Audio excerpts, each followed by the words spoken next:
Hello friends, तर गणेशजी शॉपवरून म्हणजे ताडपत्री सरकवताना पडलेले आहेत आणि ज्या हातात त्यांच्या रॉड होता त्या हाताला गंभीर इजा दुखापत झालेली आहे आणि त्याच्यामुळे त्यांची तब्येत एवढी खराब झाली होती. मी शॉपवर गेली तर एकदम त्यांना चक्कर वगैरे येत होते आणि खूप ताप आला होता आणि ते नाही म्हणत होते, परंतु मी त्यांना घरी घेऊन आलेली आहे. आणि आता काय माहिती, ज्या हातात रॉड आहे तिथेच पुन्हा दुखापत झालेली आहे. अजून देव किती परीक्षा घेतो काय माहिती. जय स्वामी समर्थ, सद्गुरु स्वामी समर्थ, जय जय स्वामी समर्थ. Good morning. तर यायला लागलेला आहे, हात सुजलेला आहे म्हणतात, मळं घेऊन जावं लागते म्हणतात. लय चांगलं बोलता. भेजा खातं तर म्हणजे आमचं मळं घेऊन जातात काय तुम्ही? गाडी घ्या मग, पैसे असतील तर. श्री स्वामी समर्थ. स्वागत आहे तुमचं माझ्या चॅनलवर, ज्याचं नाव आहे मोहिनी हजारे. तर व्हिडिओला लाईक करा, चॅनलला सबस्क्राईब करा, बेलची आयकॉन बटन दाबा. तर तुम्हाला माहिती आहे आम्ही व्यवसाय लावलेला आहे आणि आता काही दिवसापूर्वी पावसाचं वातावरण झालेलं होतं. तर पावसाचं वातावरण सुरू असतानाच काय झालं की पाणी भरपूर आलं आणि आमच्या शॉपवर जे आम्ही ताडपत्री टाकलेली आहे ना ती उडून गेलेली होती.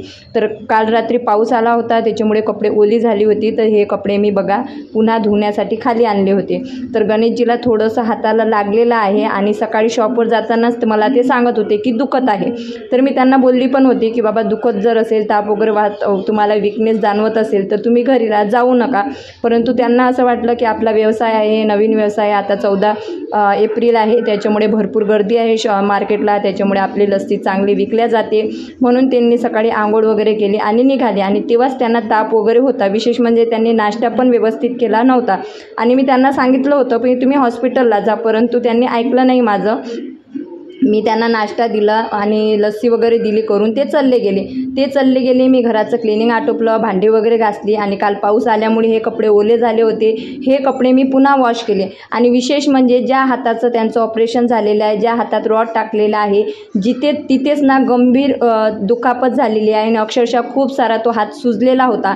आणि मग मी इथं कपडे वगैरे वॉश केले आणि कपडे वगैरे वॉश केल्यानंतर मी भांडी वगैरे घासायची होती, भरपूर असे काम होते आणि मी ठरवलेलं होतं की आता लवकरात लवकर त्यांना टिफिन नेऊन द्यायचा.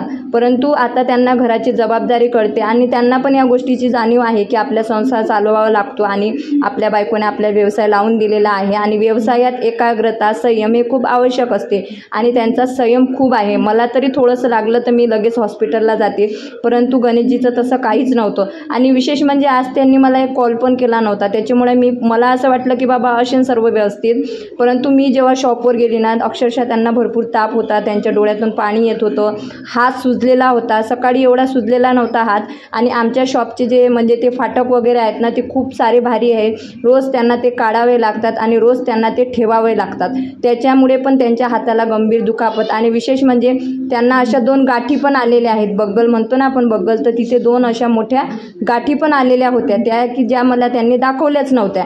आणि आता मला असं वाटलं की ते सकाळी उठले, आंघोळ केली, नाश्ता केली, थोडंसे अपसेट, थोडासा चेहरा उदास वाटत होता. परंतु मला असं वाटलं की झोप वगैरे झाली नाही, तेव्हा पण आपलं असं होते ना कधी कधी.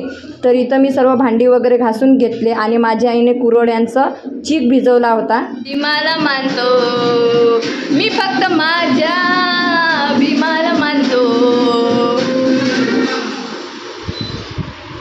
तर आता इथं आईनं कुरवड्यांचं जे आहे ना ते वर आणून ठेवलेलं होतं आणि मला सांगितलं होतं की वर ये आणि मला तेवढ्या कुरवड्या टाकायच्या आहेत, ते टाकू लाग. तर मी म्हटलं चला आता आईने इथं आपल्याला बोलावलं आहे तर आपण कुरवड्या टाकायला जाऊया. तर माझ्या आईनं हे गोल चमच्याच्या नसतात का, म्हणजे तांदूळ भिजू घालायचे, नंतर ते मिक्सरमधून काढायचे आणि ते गरम पाणी टाकून ते तांदूळाचं पीठ त्याच्यामध्ये टाकायचं आणि जिरं टाकायचं आणि त्याच्यानंतर ते पीठ असं घोटायचं आणि चांगली उकळी आली आणि ते चिकट झालं असं पाण्यात टाकून बघायचं आणि ते असं गोळा वर आला की समजून जायचं की आपलं पीठ मस्तपैकी शिजलेलं आहे. शिजल्यानंतर आपल्याला काय करायचं आहे की ते खाली उतरून घ्यायचं आहे. एक ओला कॉटनचा कपडा असते ना तो ओला करून घ्यायचा आहे, चटईवर तो ओला कपडा टाकायचा आहे आणि 2 चम्मच टाकायचे आणि असं गोल गोल फिरवायचं. तर अशा पद्धतीने चमच्याच्या तांदूळाच्या कुरवड्या आई आणि मी घालत होती.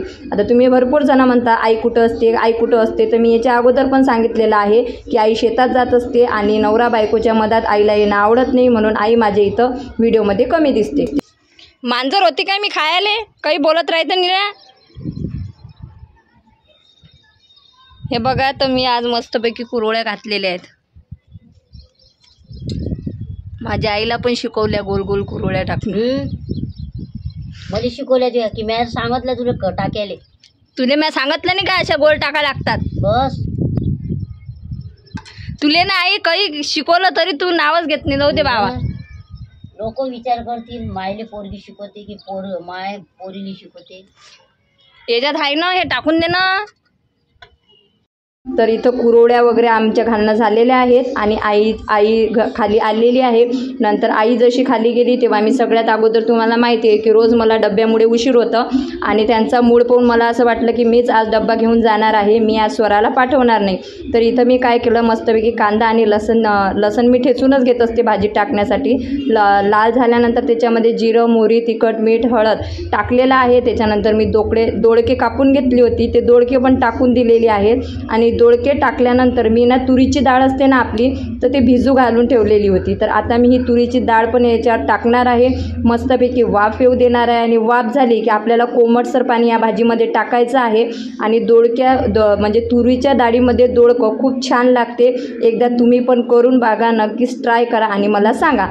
तर नंतर मी डाळ भातचं कुकर पोळ्या वगैरे केल्या. स्वराजला घाईघाई मी खाऊ घातलं. मी पण जेवण केलं, स्वराला जेवण दिलं आणि मी थेट निघाली मार्केटमध्ये म्हणजेच गणेशजीच्या शॉपकडे. मी आली होती डबा द्यायला. बघा गणेशजी दुकान बंद करण्याची तयारी करून राहिली.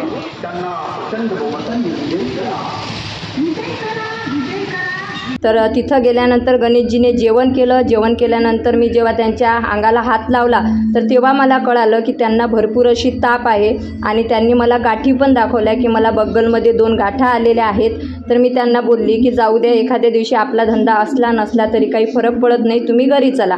तर आम्ही रस्त्यानं जात होतो. ही जी बॅटरीक आहे ना ही भरपूर अशी भारी आहे, म्हणजे 10 ते 12 किलोची बॅटरीक आहे. त्याच्यासोबत 10 ते 12 लिटर ते रोज लस्सी घेऊन जातात.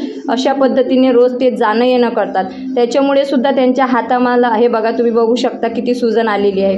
त्याच्यामुळे सुद्धा त्यांना त्रास होत असेल असं मला वाटते. तर मी त्यांना बोलली की ॲटलिस्ट आताची आपण गाडी घेऊ शकत नाही परंतु ॲटलिस्ट सायकल तर आपण घेऊ शकतो ना. सांगा बरं तुम्हाला कसं वाटलं. बघा आम्ही थकलो दोघंच्या दोघं. बघा बसलो. मग आता काय करायचं, असे आलो होतात. तुम्हाला वाटते गंमत, आम्ही करतो मजा. खरंच भारी आहे बॅटरी खूप भारी आहे. तुम्हाला म्हणाले आताची सायकल घेऊन घ्या. हा घेता काय? तुम्ही माझे पैसे जमा करतो 4-4.5 हजाराची 12,000 रुपये गाडी आहे म्हणजे डबल तेच घे. कोणाजवळ गाडीवाल्या फक्त कोणती आहे? डबल स्कूटी आहे का? अरे अशी अशी स्कूटी घ्या ना मग. हॅलो फ्रेंड्स, पेशंट बघा दिसला का? पेशंट सरकणार रे, थांबणार. बघा पेशंट.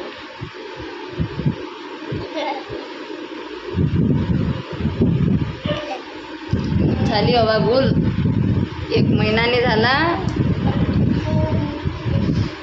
1 महिन्यात माणूस आजारी पडला.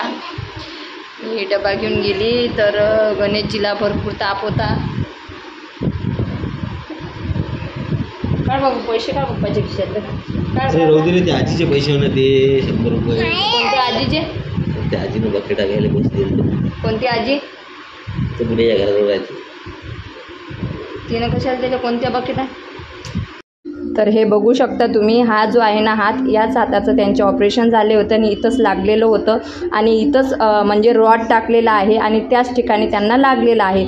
तर त्यांना इथं गाठी पण आलेला आहे, जखम पण लागलेली आहे आणि भरपूर असा म्हणजे तिथंच तो हात सुजलेला होता आणि डोळ्यातून पण अक्षरशः त्यांच्या पाणी येत होतं आणि भरपूर असं अंग त्यांचं गरम झालं होतं.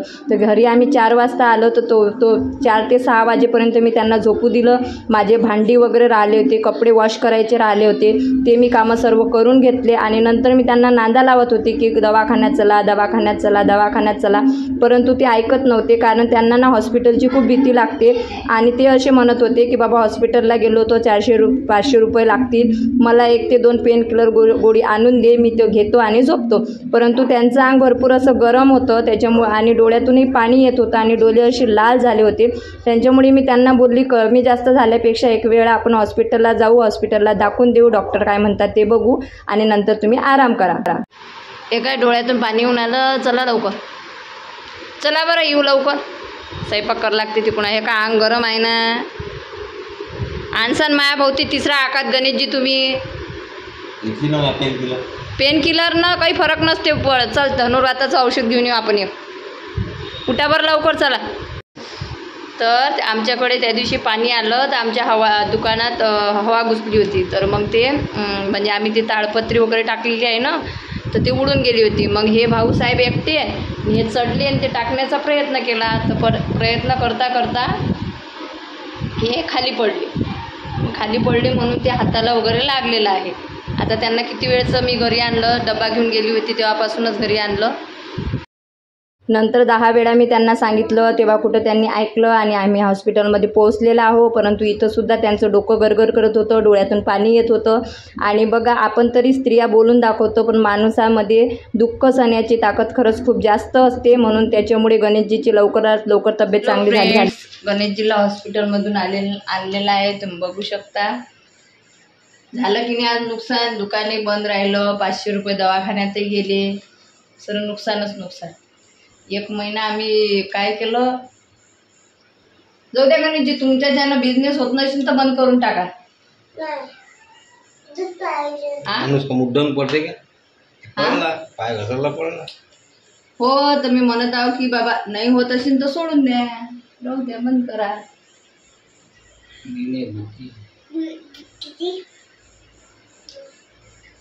तर चला आज असा आमचा दिवस गेला. आजचा ब्लॉग आवडल्यास लाईक करा, पुढच्या व्हिडिओसाठी शेअर सबस्क्राईब करा. भेटूया लवकरच नवीन व्हिडिओमध्ये. तोपर्यंत बाय बाय सर्वांना. Shri Swami Samarth. Thank you so much video